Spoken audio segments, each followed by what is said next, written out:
Today we're creating abstract tree bark.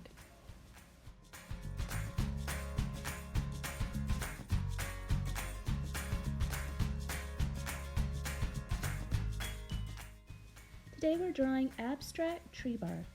Start by drawing a large spiral. Get a pen or a Sharpie, and you're going to make a wavy line going over the line you just drew. Don't make it look too orderly. Vary the sizes of the waves.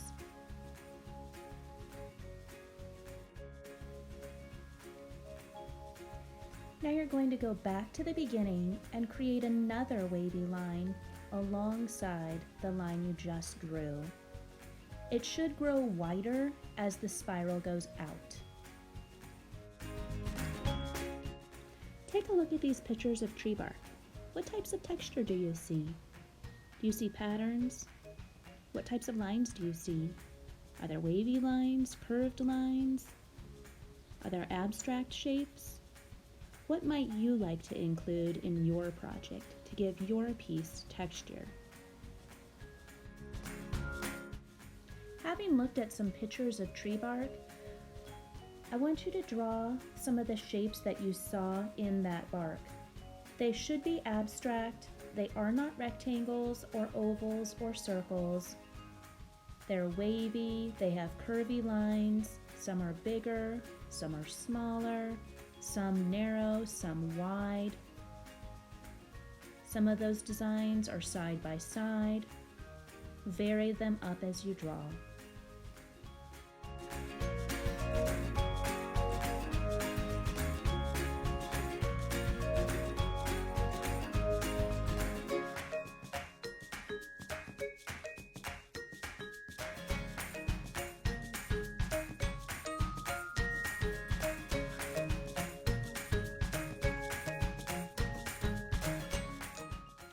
Erase any of the pencil lines that you still see underneath your pen or marker. We don't need those lines.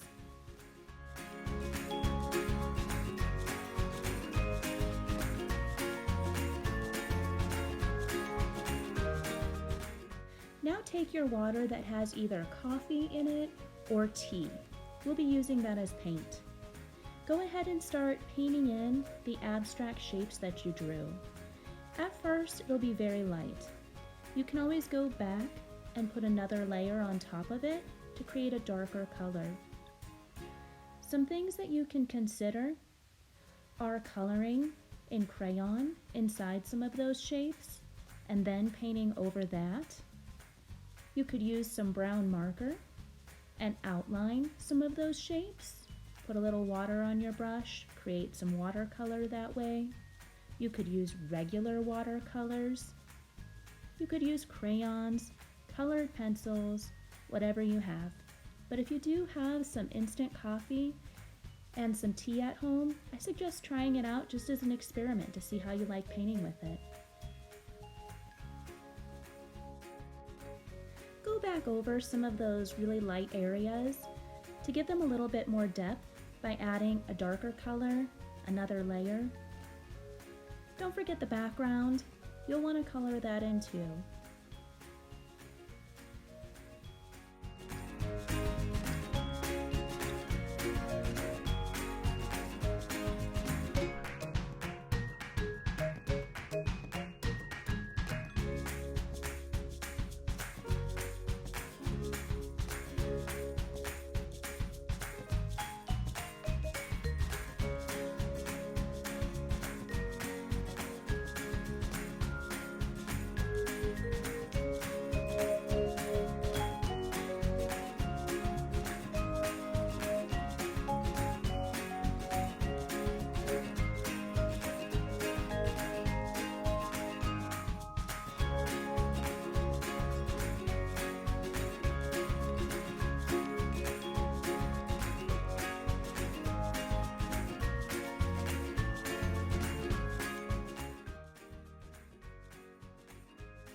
Now go around the outside of the spiral, just to add a little bit more paint, making it a little bit more darker.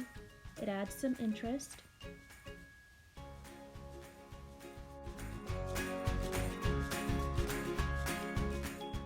So my painting is pretty light overall. I would like to add some more depth to it by adding some more browns. I'm going to use some gouache paintings that I have. You could do the same effect using a marker, putting water over that, using a paint that you may have at home. I just wanted to try these out. So I'm going around and I'm adding some darker tones. As you're working, think about working with the water on your paper. You probably have some pretty thick areas that have a lot of water on there. You're going to find that this becomes more about moving that water around to create your design. You're not painting so much on top of the paper as you're moving the water around. Look at all the designs it creates. The video really doesn't capture it, but up close you can really see how it starts to move and bleed into the different colors. It's really fun.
Finding that some of these areas became too dark. So I'm going to go in there with a little bit of lighter colored brown to break them up a little bit.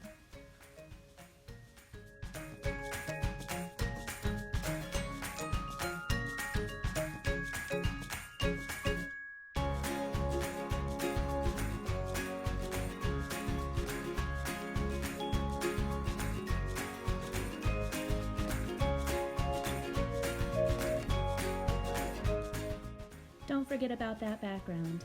Make sure you take a look at it, see if you want to add some light, some dark.